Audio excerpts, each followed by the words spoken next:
우리 한번 좌우를 둘러보시면서 인사 나눠보시죠. 반갑습니다. 반갑습니다. 그 어느 때보다 진심이 더 반갑습니다. 네. 얼굴을 마주보고 이렇게 예배한다는 것이 이렇게 감격스러운지 몰랐습니다. 언제나 그랬듯이 오늘도 또 그러리라고 생각했던 그 순간들이 많이 그 기대가 깨어졌던 일들이었잖아요. 날들이었잖아요. 오늘 더욱더 하나님의 은혜가 우리 가운데에 또 있는 그곳에서 예배하는 모든 예배자들 가운데 지금 이곳에 있는 우리와 동일하게 부어지게 될 줄로 믿습니다. 2021년을 시작하면서요, 교회에 대한 말씀으로 계속 나누고 있어요. 왜냐하면 정말 우리 교회가 하나님의 바른 교회가 되기를 소망하기 때문입니다. 그렇기 때문에 요한계시록의 7교회를 보면서 왜 하나님께서 칭찬을 그 교회에 했는지, 또 왜 그곳에 책망을 하셨는지를 확인하고 우리 교회가 본받을 것, 그리고 또 버려야 할 것, 그것이 무엇인지를 한번 각자 생각해 봤으면 좋겠습니다.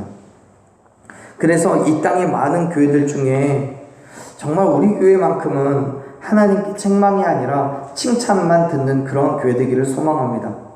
물론 우리 교회뿐만 아니라 이 땅의 모든 교회가 하나님의 칭찬을 받아야 되겠죠. 정말 저와 여러분이 이 교회를 하나님의 칭찬을 받는 교회로 세워가기를 소망합니다.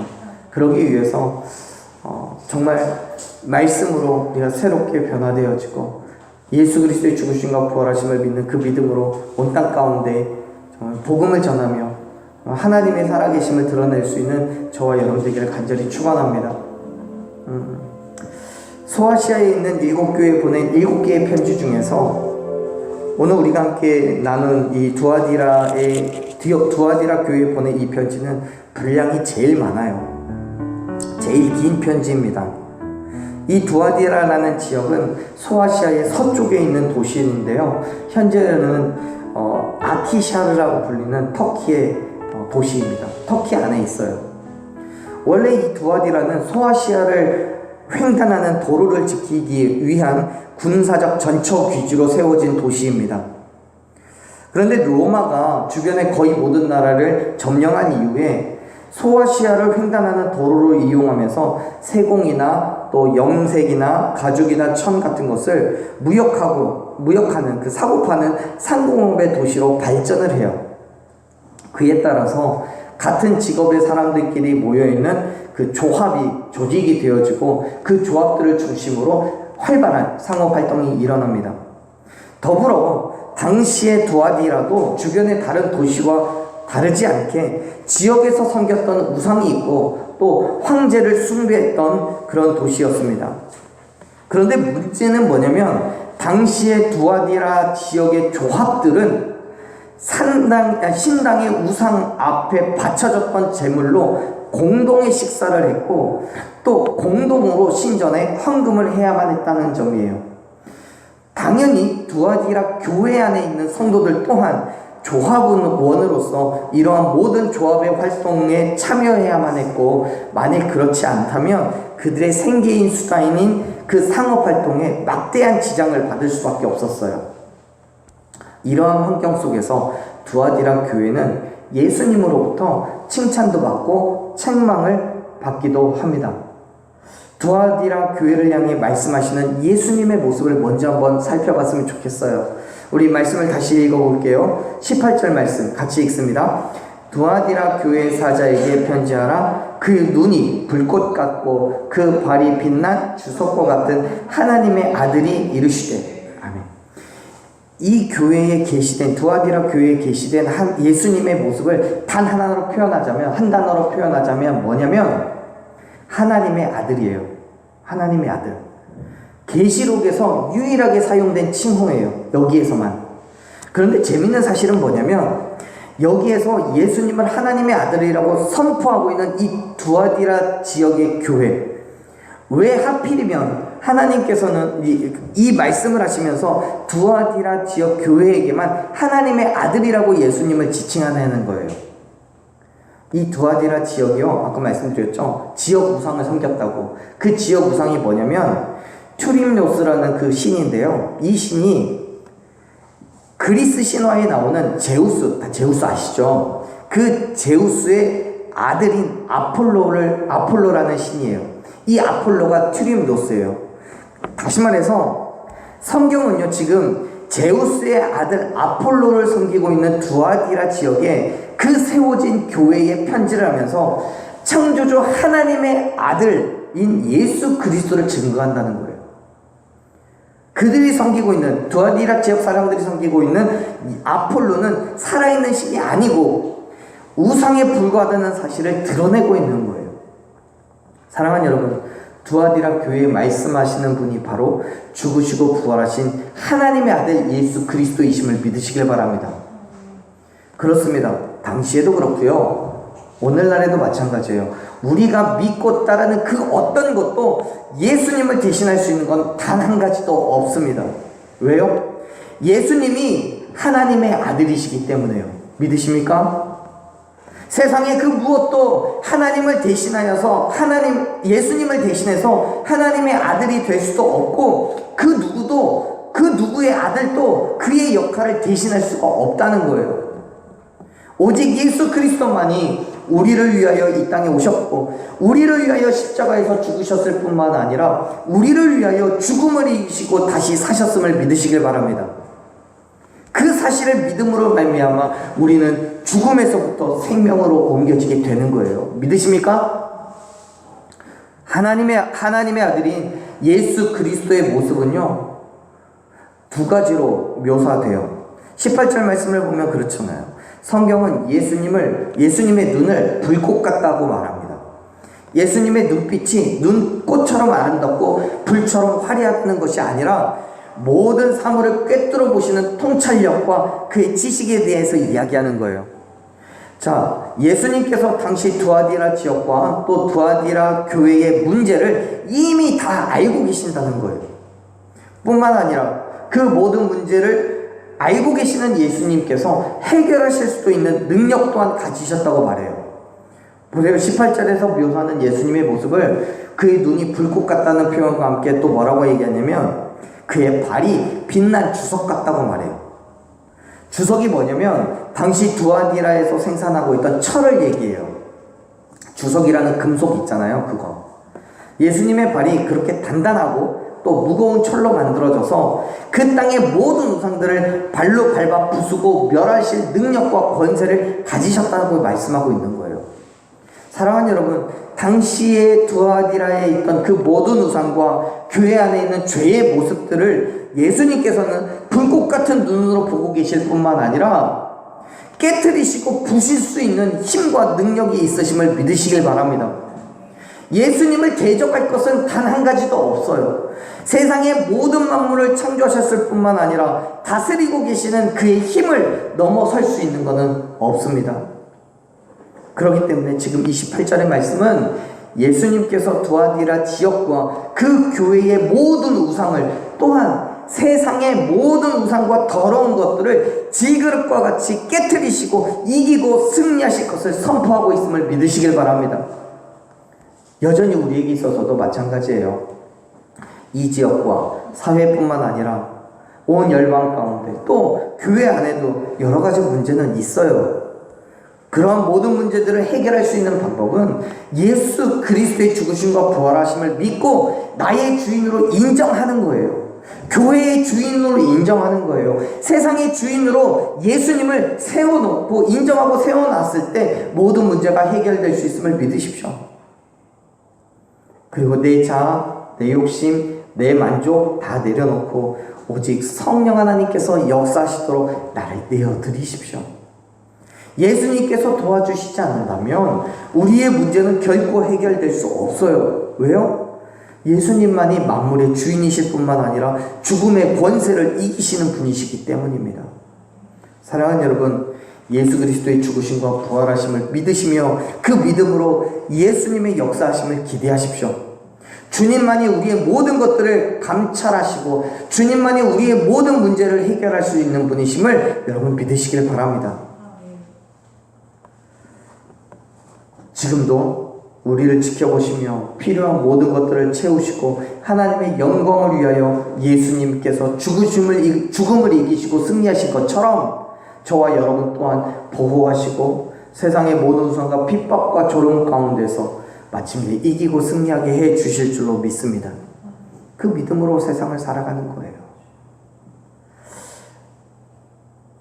예수님께서는 그러한 두아디라 교회를 향해서 칭찬을 하십니다. 칭찬의 말씀이 이래요. 19절 말씀 같이 읽어보겠습니다. 내가 내 사업과 사랑과 믿음과 섬김과 인내를 아노니 네 나중 행위가 처음 것보다 많도다. 아멘. 예수님께서는 두아디라 교회의 상황을 앞에서 말씀드린 것처럼 불꽃 같은 눈동자로 보셨기 때문에 알고 계세요. 그래서 19절에서 말씀하시죠. 그 교회가 가지고 있었던, 행하고 있었던 사업, 즉 교회가 행하고 있던 그 사랑과 믿음과 섬김과 인내의 사역들을 다 알고 계신다고요. 더 나아가 두아디라 교회가 시간이 갈수록 그들이 행했던 그 사역의 행함들이 작아지는 것이 아니라 축소되는 게 아니라 더하여졌고 더 많아졌다라고 그렇게 기록하고 있어요. 성경에서 기록하고 있는 대로 두아디라 교회는 사랑과 믿음과 그리고 섬김과 인내가 있는 교회였어요. 이 모든 것을 아울러 사업이라는 단어로 표현하는데 이 사업은 두아디라 교회에서 보여지는 긍정적인 행함이에요. 성도 간의 사랑과 섬김을 통해서 예수 그리스도에 대한 믿음이 그대로 드러나는 그 긍정적인 행함이었던 거예요. 그리고 그 행함이 단기간에 행해진 게 아니라 시간이 갈수록 처음 거보다 더 많은 것들로 행해져 왔다고 성경은 기록하고 있는 거예요.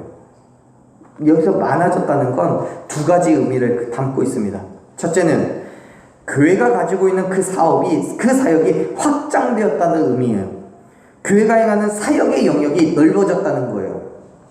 예컨대 교회 앞에서 전도하던 것이 교회 앞과 학교의 정문으로 그리고 그 이후에는 시장으로 점점 더 확대되어져 갔다는 거예요. 요 앞에서 하던 게 1km 앞에 가서 하고 2km 앞에 가서 가고 또 한 곳에서 했던 게 2곳이 되고 3곳이 되고 5곳이 됐다는 거예요. 또 많아졌다라는 의미의 두 번째는 두아디라 교회가 가지고 있던 예수 그리스도의 사랑이 성장했다는 걸 말해요. 다시 말해서 이전의 성도들이 가지고 있던 예수님께 대한 사랑이 시간이 갈수록 더욱더 커져서 그들의 믿음도 성장하고 헌신의 영역도 넓어졌다는 것을 말해요. 자, 19절에서 예수님께서 말씀하시는 나중의 행위가 처음 것보다 많다는 말씀은 이 두 가지 의미를 모두 다 가지고 있어요. 그들의 믿음이 성장하고 그들의 그 믿음이 성장한 만큼 사역의 크기도 넓어졌다는 거예요. 커졌다는 거예요. 사랑하는 여러분, 우리의 믿음은 머물러 있는 믿음이 아닙니다.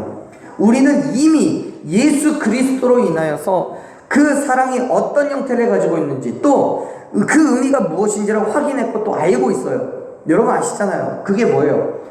우리를 죄로부터 구원하시기 위해서 예수 그리스도께서 죽으시고 부활하신 그 사건을 우리가 안다는 거예요. 그 사건이 우리를 향한 예수님의 사랑인 것을 알고 있잖아요. 그렇죠? 여러분 믿고 계시죠? 알고 계시죠? 그렇다면 그 사랑은 우리 안에서만 머물러서는 안 되는 거예요. 우리를 통해서 세상에 드러나야 된다는 것을 여러분 믿으시길 바랍니다. 복음을 들었다면 그 복음을 전해야 되는 것이 우리의 행함인 거고 그 사역 안에서 드러나는 사랑과 믿음과 섬김과 인내여야만 하는 거예요. 정체되어 있고 머물러 있는 게 아니라 끊임없이 발전되고 성장하는 교회여야만 한다는 거예요. 그런 성도가 되어야 되는 거예요. 사랑하는 여러분, 지금 우리 어떻습니까? 나는 어떻습니까? 정체되어 있고 머물러 있는 믿음입니까? 아니면 끊임없이 성장하고 자라나는 믿음입니까? 두아디라 교회를 보세요. 당시의 교회는요, 성도들 사이에 사랑과 믿음으로 행해졌던 섬김과 인내가 시간이 갈수록 퇴화되고 타성해져서 사라진 것이 아니라 계속해서 성장하고 확장되어졌다고 증언합니다. 전혀 저와 우리 교회도 그렇게 되기를 소망합니다. 예수 그리스도의 사랑으로 우리가 서로 사랑하고 섬기고 인내하는 그 믿음의 행함이 시간이 갈수록 점점 더 확장되어지고 넓어지는 그 믿음이 되기를 소망합니다. 인격적인 자랑과 만족과 유익을 위한 믿음이 아니라 섬기고 인내하고 그렇게 예수님의 사랑을 선포할 수 있는, 우리를 위해서 죽으시고 부활하신 예수님의 복음을 전할 수 있는 그러한 사역의 길에 서 있는 저와 여러분이 되기를 간절히 축원합니다. 그게 바로 복음을 놓지 않는 교회예요. 그게 복음을 포기하지 않는 성도임을 믿으시길 바랍니다. 두아디라 교회는요, 그렇게 성장하는 믿음 때문에 예수님으로부터 충분히 칭찬을 받을 만했어요. 인정받을 수 있었어요.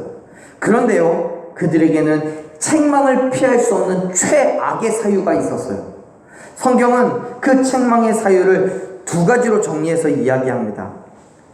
말씀을 볼게요. 20절, 21절 같이 읽습니다.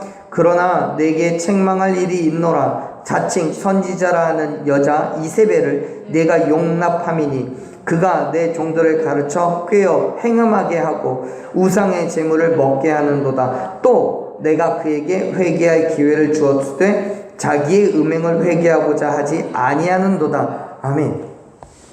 이 책망의 사유가 되는 두 가지 중에 첫 번째는 뭐예요? 자칭 선지자라고 말하는 이세벨이라는 여자를 받아들인 거예요, 교회가. 둘째는 예수님께서 그 여자에게 회개할 기회를 주었지만 회개하지 않았다는 거예요. 이세벨이라는 여자에 대해서 성경은 스스로 선지자라고 말하며 선지자인 척 했다고 기록하고 있어요. 사실 이 이세벨이라는 여자의 이 이름이 진짜 이세벨인지 아니면 구약에 나오는 아합의 그 악한 여자 아합의 아내인 이 여자의 이름을 빗대어 말한 건지는 모르겠어요. 학자들마다 의견이 달라요. 그런데 여기서 중요한 거는 이 여자의 이름이 중요한 게 아니라 그의 행함이에요. 그의 행함. 이 여자의 행함이 어떤 문제가 있느냐면 두아디라 교회에서 그리스도인들을 미혹해서 음란을 행하도록 가르쳤다는 거예요. 뿐만 아니라 우상의 제물도 먹게 했어요. 여기서 음행이라는 건 헬라어로 포르니오라고 하는데 이 단어가 뭐냐면 육체적인 음란의 행위를 뜻해요. 그와 동시에 우상을 숭배하는 것도 이야기하는 거예요. 즉, 이 여자는요, 두아디라 교회 안에서 스스로 선지자라고 칭하면서 마치 자신이 하나님의 사자인 것처럼 행동하고 그래서 교회의 중요한 위치를 차지하고 성도들을 가르쳤는데 그 가르치는 것이 육체적으로 음란할 뿐만 아니라 결국에 우상을 섬기는 것이었다는 거예요. 더 나아가 당시 두아디라 지역에 있던 우상의 제단에서 나오는 제물을 먹어도 된다고 가르쳤어요. 앞서 말씀드린 것처럼 두아디라는 상공업의 도시예요. 그래서 각각의 조합에서 나름대로 수호신이라고 불리는 우상을 만들어서 섬기고 돈을 모아서 함께 헌금을 해요. 그리고 그 우상의 제단에서 나오는 음식을 먹어요. 혹 그 일에 동참하지 않는 조합원이 있다면 많은 불이익을 감당해야만 했었어요. 당연히 각자의 조합에 가입되어 있던 두아디라 교회 성도들은 조합이 섬기고 있는 우상에게 돈을 바치고 재물을 나눠 먹어야 했어요. 그런 면에 있어서 신앙적으로 갈등하게 되잖아요. 누구나 다 그런 상황이 되면 이걸 정말 해야 되나 말아야 되나, 바울은 하지 말라 그랬는데 어떻게 해야 되지? 많은 고민들을 하게 되는 거예요. 그래서 교회에 물었겠죠. 어떻게 하면 되겠냐고. 그런데 이세벨은 뭐라고 얘기하냐면 아무런 상관이 없기 때문에 먹어도 된다라고, 그렇게 해도 된다라고 가르친 거예요. 왜냐하면 그의 논리는 이래요. 우상은 말 그대로 우상이기 때문에 그런 가상의 신들은 실제로 존재하지 않아서 괜찮다는 거예요. 가짜의 신에게 바쳐진 식사에 참여하는 것은 어차피 의미가 없기 때문에 그리스도인으로서 잘못된 게 아니라는 거예요. 당연히 그의 조언을 들은 두아디라 교회 성도들은 그 말을 따랐겠죠. 왜요? 세상과 아무런 죄책감이 없이 배운 그대로 행해서 세상과 타협을 하는 거예요. 왜냐하면 세상이 이야기하는 자신들 믿음의 불편한 것들을 해결할 수 있는 해결책이 되었기 때문에요. 그것으로 자기 위안을 삼는 거예요. 오늘날에도요, 이런 경우가 너무 많아요. 교회가 세상적인 삶을 살아가는 사람들에게 걸림돌이 되는 게 아니라, 거치는 돌이 되는 게 아니라, 그렇게 살아도 괜찮다라는 타협을 하게 해요. 하지만 사랑하는 여러분, 세상과의 타협은 결코 우리에게 구원을 줄 수 없음을 믿으시길 바랍니다. 물론 구원과 직접적인 관계가 없는 믿음의 태도도 있어요. 뭐냐면, 예를 들어서 어떤 직분을 받아야 천국 가는 거 아니잖아요. 세례 받으신 분도 있고 침례 받으신 분도 있지만 꼭 침례를 받아야지만 천국 가는 것도 아니잖아요. 세례 받으면 지옥 가는 거 아니잖아요. 그렇지만 세례를 받았다면, 또 직분을 받았다면, 침례를 받았다면 거기에 걸맞는 삶을 살아야 된다는 건 분명합니다. 그러나 그 사실 자체가 구원의 절대적인 조건은 되지 않아요. 그럼에도 불구하고 나의 만족을 위해서, 세상에 드러내기 위해서 침례를 받고 직분을 받는다면 그건 타협이에요. 주일이면 예배에 우선적으로 와야 되는데, 참여해야 되는데, 세상의 즐거움 때문에, 세상의 만족 때문에, 세상의 유익 때문에 예배를 뒤로 미루는 것은 타협이에요. 그러한 여러 가지 모양의 타협을 교회가 용인할 수는 없어요. 교회의 유익을 위해서, 교회도 마찬가지예요. 교회가 누릴 수 있는 작은 유익을 위해서 거짓을 용납하는 것도 있을 수 없어요. 이 모든 작고 큰 타협은 결국 우리를 구원으로부터 멀어지게 하는 거예요. 아무리 세상이 원한다고 할지라도, 세상의 많은 교회들이 그렇게 한다고 할지라도, 하나님께서 원하시지 않는 거라면, 말씀이 아니라고 한다면 우리는 어떤 손해를 감수하고서라도 거부해야 함을 믿으시길 바랍니다. 복음 앞에서 있어야 돼요. 복음을 포기하지 말아야 돼요. 복음을 놓지 말아야 돼요. 그런데 여러 가지 손해가 있고 우리에게 아픔이 있고 괴로움이 있다는 이유로 그 복음을 놓아버리는 거예요. 포기해버리는 거예요.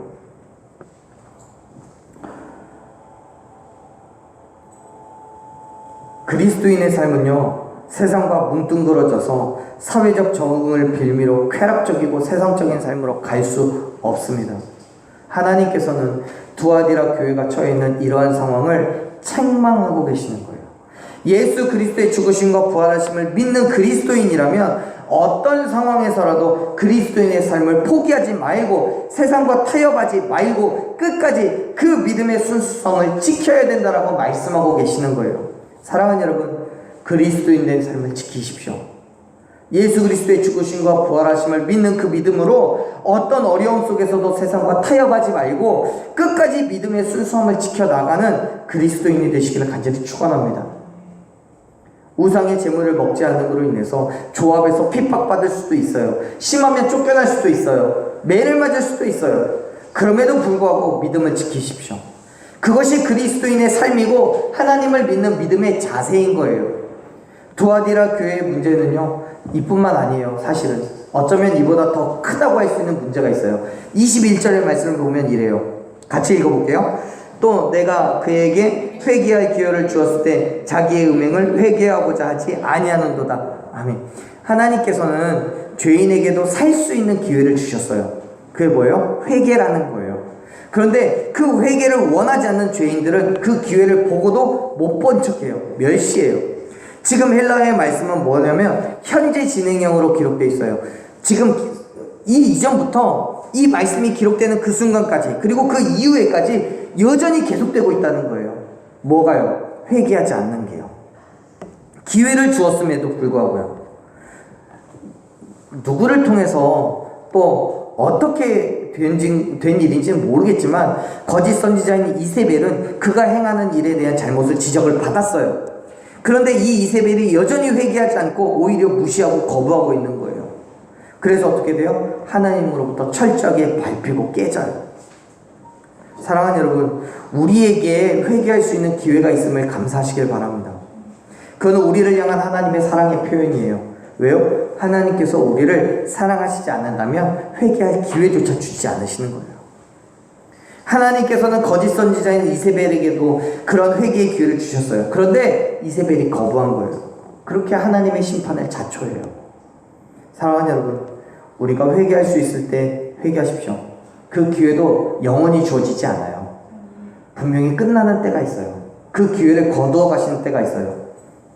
끝난 이후의 회개는 아무런 의미가 없습니다. 그때가 언제예요? 바로 예수님이 이 땅에 다시 오시는데, 아니면 우리의 생명이 끝나는데, 그때는 우리가 아무리 회개한다 할지라도 의미가 없는 거예요. 그렇기 때문에 사랑하는 여러분, 지금 회개하십시오. 지금 돌이키시고 지금 하나님 앞에 엎드리십시오. 할 수 있을 때, 기회가 주어졌을 때 행하십시오. 불꽃 같은 눈으로 우리를 바라보시는 하나님께서 우리의 삶에 역사하시고 세상과 싸우며 우리의 삶의 모든 우상을 발로 밟아 이기고 승리하게 해주실 줄로 믿으시길 바랍니다. 언제요? 우리가 회개할 때요. 하나님 앞에 돌아갔을 때요. 여전히 복음을 붙잡고 놓지 않을 때요. 그때 우리는 하나님의 역사하심을 경험하게 될 줄로 믿습니다. 모든 싸움에서 이기고 승리하게 될 줄로 믿습니다. 분명히 현실은 시간이 갈수록 우리의 믿음과는 전혀 반대의 상황이 될 거예요. 우리의 믿음을 무너뜨려야 되고 포기하게 만들어야 되니까요. 그럼에도 불구하고 사랑하는 여러분, 그리스도인의 믿음을 지키십시오. 세상과 타협하여서 믿음을 가져다가 세상에 맞추어서 살아가는 것이 아니라 오히려 복음으로 세상을 변화시키고 세상을 바꾸어가는 것이 저와 여러분이 해야 할 몫이라는 것을 여러분 기억하시길 바랍니다. 지금 예수님께서요, 두아디라 교회를 통해 우리에게 그렇게 해야 된다고 말씀하시는 거예요. 세상이 어떤 모습이라고 할지라도 그 안에서 믿음을 포기하지 말고 담대함으로 세상을 정복하고 다스려야 된다고요. 타협하지 않고 복음을 놓지 말아야 된다고요. 예수 그리스도께서 우리에게 요구하시는 건 단순하게 그렇게 해라라고 끝나지 않아요. 분명히 그 믿음의 행함에 대한 칭찬도 있고 축복이 있어요. 또 그 말씀을 지켜 행하지 않았을 때 주어지는 징계도 있어요. 성경은 이렇게 이야기합니다. 22절 23절 읽어볼게요. 읽습니다. 볼지어다 내가 그를 침상에 던질 터이요 또 그와 더불어 간음하는 자들도 만일 그의 행위를 회개하지 아니하면 큰 환난 가운데에 던지고 또 내가 사망으로 그의 자녀를 죽이리니 모든 교회가 나는 사람의 뜻과 마음을 살피는 자인 줄 알지라. 내가 너희 각 사람의 행위대로 갚아주리라. 아멘. 예수님께서는 볼지어다라는 감탄사로 단호하게 그 심판에 대한 경고를 하세요. 그 심판은 반드시 있을 것이고 그 결과를 결코 견디기 쉽지 않을 거라고 예고하시는 거예요. 하나님의 말씀을 자기 유리한 대로 해석하고 세상과 타협하는 사람은 어떻게 하실래요? 침상에 던지시겠다고 말씀하세요. 여기서 말하는 그 침상에 던진다는 말은 무슨 뜻이냐면 질병에 걸려서 침대에 눕게 된다는 뜻이에요. 그런데 말씀 잘 살펴보세요. 예수님은 당신이 스스로 징계받을 자를 침상에 던져버리실 거라고 말씀하세요. 다시 말해서 예수님께서 죄인에게 견딜 수 없는 질병으로 징계하셔서 침상에 눕게 하시겠다는 거예요. 그만큼 하나님 앞에 중대한 범죄를 저지르고도 회개하지 않은 이세벨은 침상에서 고통받을 거고요. 그와 더불어 음행을 행한 자들도 극심한 고통을 받게 될 거라고 성경은 기록하고 있는 거예요. 왜요? 이 환난이 하나님 앞에 불순종하고 또 하나님의 말씀에 거짓됨으로 나아갔기 때문에요. 복음을 포기해버렸기 때문에요. 그런데 여러분, 이 환난을 피해갈 수 있는 방법은 다 한 가지밖에 없습니다. 회개하는 거예요. 예수님께서는 여전히 회개하는 자들을 기대하고 계세요. 무슨 뜻이에요? 회개하면 용서해 주신다는 거예요. 정말 끝까지 회개하지 않고 징계를 받는다면 그 징계의 끝은 사망입니다. 그러나 확실한 것은 그 모든 징계는 예수님께서 자기의 만족과 자기의 욕심으로 행하신 게 아니라는 거예요. 23절 마지막에서 말씀하시잖아요. 분명하게 징계하시는데 그 징계가 너희 각 사람의 행위대로 갚아줄 거라고 말씀하세요. 각 사람의 행위대로요. 징계는 예수님께서 그 상한 마음에 막 쏟아내고 있는 분노가 아니고요. 각 사람의 행위대로 갚아주시는 거예요. 그 행위가 세상 사람들이 아무리 알지 못하고 보지 못했다고 할지라도 하나님은 아시기 때문에 하나님 앞에 하나님 앞에 범죄하고 있는 죄의 길로 나아가고 있는 것을 알고 계시기 때문에 하나님께서는 그 행함에 징계하신다는 거예요.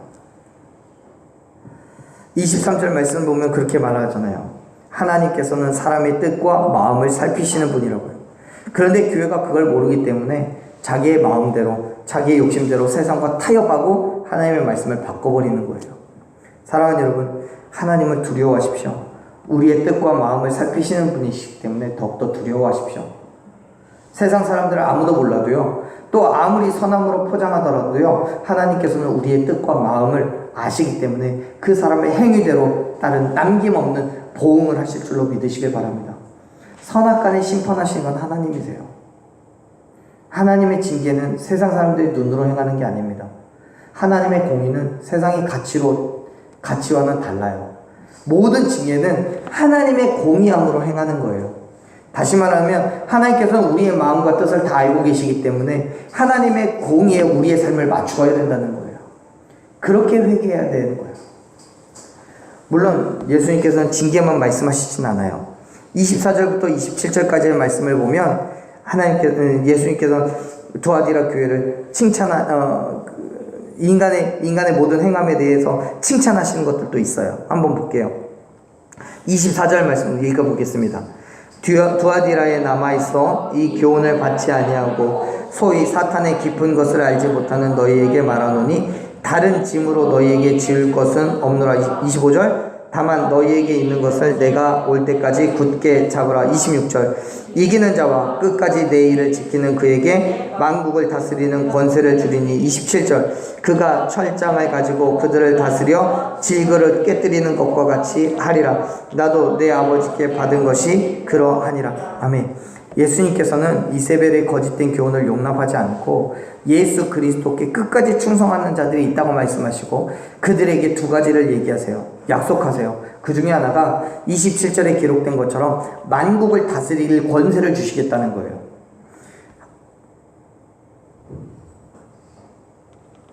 하지만 그 이전에 어떤 사람들에게 하나님께서 이러한 축복을 주시냐면 성경은 24절에서 규정하고 있는 것처럼 두아디라에 남아있어요. 그 교회 안에 있지만 이세벨의 교훈을 받지 않은 사람이 있다고 말해요. 그 사람들에게 주시겠다는 거예요. 하나님께서는 그들에게 다른 짐을 지지 않게 하시겠다고 말씀하시는데 하나님의 은혜를 받기 위한 다른 노력들이 필요 없다는 거예요. 왜요? 이미 그들이 이세벨로 인해서 보여준 그 믿음의 행위가 있기 때문에 그것으로 충분하니까요. 분명히 그들은 악함에 노출되어 있었어요. 그렇지만 악한 행실을 취하진 않았어요. 오히려 그 악과 싸워서 믿음의 승리를 하고 있는 거죠. 그래서 예수님은 그 승리에 대한 보상을 받을 자격이 있다고 말씀하시는 거예요. 사랑하는 여러분, 영적 전쟁에서 싸워 이기는 사람, 그리스도의 복음을 지키는 사람에게 만국을 다스릴 권세를 주심을 믿으시길 바랍니다. 사랑하는 여러분, 저와 여러분이 정말 예수 그리스도께서 다시 이 땅에 오실 때까지 그 복음을 포기하지 않음으로 인해서 정말 예수님과 함께 이 땅을 다스릴 그 권세를 얻는 저와 여러분들에게 간절히 축원합니다.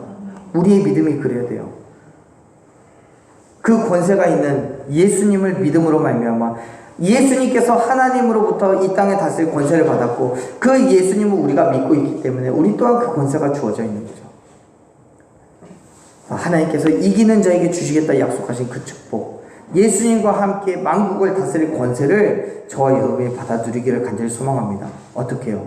복음을 포기하지 않음으로요. 복음을 놓지 않음으로요. 세상과 타협하지 않고 세상 앞에서 굳게 예수 그리스도의 복음을 드러내는 믿음으로요. 사랑하는 여러분, 오늘 저와 여러분이 그러한 믿음의 결단이 다시 한번 있기를 소망합니다. 28절 말씀 보면 성경이 이기는 자에게 새벽별을 주시겠다고 약속하세요. 그 새벽별은 예수님을 말하는 것이기도 하지만 어둠을 깨고 가장 먼저 빛나는 별이에요. 다시 말해서 이 어둠의 땅에서 우리의 믿음이 세상과 타협하지 않는 믿음이 되고 굳게 복음을 붙잡는 믿음이 됨으로 인해서 이 어둠의 땅에서 밝게 빛나는 새벽별과 같이 살아갈 수 있다는 거예요. 예수님과 같이요. 어떻게 해요? 복음을 포기하지 않아서요. 복음을 놓치지 않아서요. 사랑하는 여러분, 오늘 저와 여러분이 다시 한번 믿음의 결단이 됐으면 좋겠습니다. 복음을 놓지 마십시오. 복음을 포기하지 마십시오. 온전히 그리스도의 삶으로 나아가십시오. 빛의 사자들처럼 이 어둠의 땅에서 하나님의 놀라우신 그 은혜를 경험하며 날마다 그 복음 앞에 굳게 서 있는 저와 여러분들에게 간절히 축원합니다.